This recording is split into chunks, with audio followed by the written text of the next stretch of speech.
Sziasztok! Készítsük el együtt ezt az emojis meglepetésrajzot.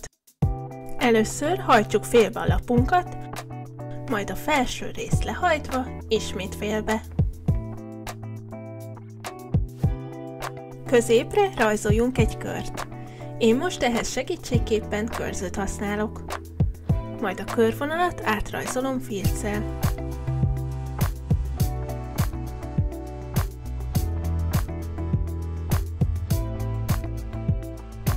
Ha ez megvan, nyissuk ki a lapunkat, és a két félkört egészítsük ki két körré.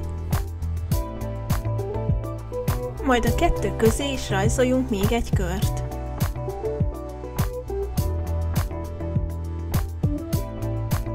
Ezután rajzoljuk át a köröket, úgy, mintha egymás mögött lennének.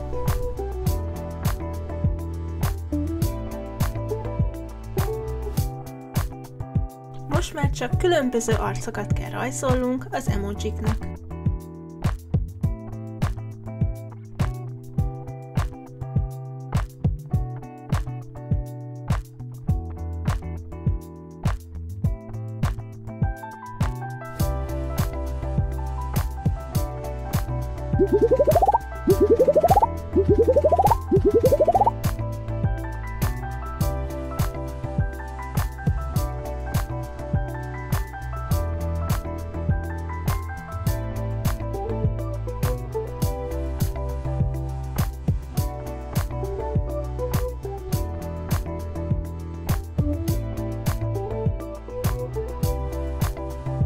Ha elkészültetek, színezzük ki!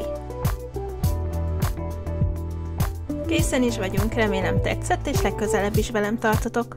Ne felejtsetek el feliratkozni. Sziasztok!